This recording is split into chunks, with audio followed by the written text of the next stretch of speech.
अब थोड़ा सा पीछे जाऊंगा, आपसे एक इंटरव्यू हुआ, उसमें आपसे बातचीत में ये आपने बताया कि आजकल टेक्नोलॉजी इंटेंसिव चीजें ज्यादा हो गई हैं। प्रधानमंत्री मोदी जी का ड्रीम है 24-25 तक 5 ट्रिलियन इकोनॉमी का। पूरी ग्लोबल इकोनॉमी श्रिंक कर रही है, इन्फ्लेशन बढ़ रहा है, अनएम्प्लॉयमेंट जो है वो भी उससे अफेक्टेड है। आपको लगता है कि हम इस टारगेट को अचीव कर पाएंगे? देखिए, जितने लोग हैं उतनी समस्या है, समस्याओं की कमी नहीं है। पर मैं अक्सर एक बात, मैं भी काम करता हूं, मुझे अड़चनों की कमी नहीं है, पर मैं अक्सर एक बात ध्यान रखता हूं कि there are some people who convert problems into opportunities and there are some people who convert opportunities into the problems. तो मुझे लगता है कि प्रॉब्लम्स को अपॉर्चुनिटी में स्वीकार करो। और दूसरी एक बात, मुझे आपका आज की थीम बहुत पसंद आई। मैं विद्यार्थी था, जब काम करता था तो काम करते करते चुनाव हारते थे हम लोग, कोई जीतते ही नहीं थे, जो चुनाव लड़ते वो हारते थे। तो मेरे एक मित्र ने मुझे एक किताब प्रेजेंट की, वो बड़ी विचार करके दी, वो रिचर्ड निक्सन की ऑटोबायोग्राफी थी। और उसने कहा कि नितिन तुम ये पढ़ो। तो वो IIT का उस समय स्टूडेंट था, मैं जब वो किताब पढ़ रहा था तो उसमें एक सुंदर वाक्य लिखा था। रिचर्ड निक्सन अमेरिका के प्रेसिडेंट थे और वाटरगेट के कारण, अब वो इतिहास बहुत पुराना हो गया, उनको वॉशिंगटन में एक एरिया में लोगों ने रहने के लिए भी मना कर दिया। तो उस समय उन्होंने अपनी वो जीवनी लिखी थी, उसमें एक सुंदर वाक्य था। वो वाक्य ये था कि the man is not finish when he is defeated, but he is finish when he quits. युद्ध में हारने के बाद कोई समाप्त नहीं होता, युद्ध भूमि छोड़कर भाग जाता है तो समाप्त होता है। अब समस्या किसके पास नहीं है? TV 9 को नंबर 1 करना है तो रोज नंबर 2 वाला आपके लिए लगड़ झड़ रहा कि मैं नंबर 1 कैसे बनूं। TRP एक दूसरे की छीनने की कोशिश होती है। ऐसा कौन व्यक्ति है जो समस्याओं का सामना नहीं कर रहा? Life is full of problem.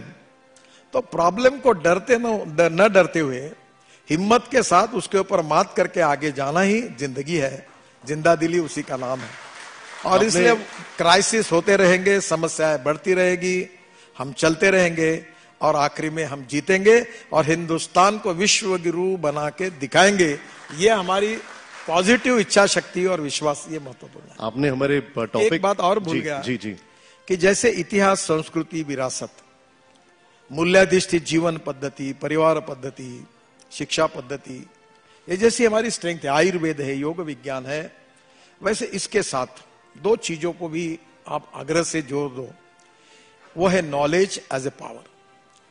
Innovation, entrepreneurship, science, technology, research, skilled and successful practices, we name it as a knowledge and conversion of knowledge into wealth is the future.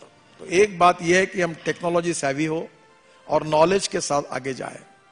दूसरी थ्योरी जो मैं आपको बताऊंगा कि no one is waste, no material is waste, it is depending upon the appropriate leadership and appropriate vision that you can convert waste into wealth.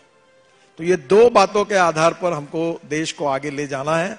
और मेरा विश्वास है कि हिंदुस्तान एक तरफ सब इतिहास, संस्कृति, विरासत को लेकर आगे चल रहा है, जो हमारी विशेषता है। हम विश्वगुरु बन रहे हैं, लोग देख रहे हैं हमारी अध्यात्म को, हमारी स्पिरिचुअल विज्ञान को।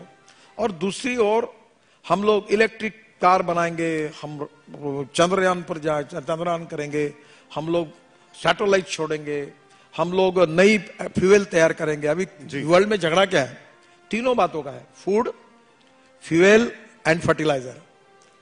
अब हमको आत्मनिर्भर भारत बनना है तो हर चीज में जितना इंपोर्ट कर रहे हैं उतना देश में तैयार करेंगे। अभी सेमीकंडक्टर का शॉर्टेज है, तो मैं वो इंटेल कंपनी के चेयरमैन, उनके साथ वैष्णव जी और मैं और राजीव चंद्रशेखर मुलाकात हुई। तो मैंने उनको, जब ऑटोमोबाइल इंडस्ट्री का मेरे पास काम है, मैंने कहा ये 6.5 लाख की, ये 15 लाख करोड़ की 2024 तक होगी। पूरे दुनिया में हमारे देश से ऑटोमोबाइल पूरा एक्सपोर्ट होगा। इतने सेमीकंडक्टर लगेंगे, आप यहां एक्सपेंशन करो। तो जहां जहां शॉर्टेज है वो हम तैयार करेंगे, जो इंपोर्ट कर रहे हैं उसका विकल्प ढूंढेंगे और हम हमारा एक्सपोर्ट बढ़ाकर नए रोजगार निर्माण करेंगे, एग्रीकल्चर ग्रोथ रेट बढ़ाएंगे और इंडस्ट्रियल जीडीपी ग्रोथ रेट बढ़ाएंगे, रोजगार की निर्मित करेंगे और ज्ञान विज्ञान तंत्र विज्ञान के साथ, अध्यात्म स्पिरिचुअल साइंस के साथ मूल्याधिष्ठित जीवन पद्धति के साथ हम दोनों के समन्वय के साथ विश्व गुरु बनेंगे। जो विवेकानंद जी की भविष्यवाणी थी, जो मैंने नहीं कहा था, उनने कहा था कि 18वीं सदी जो होगी वो मुगल सल्तनत की थी।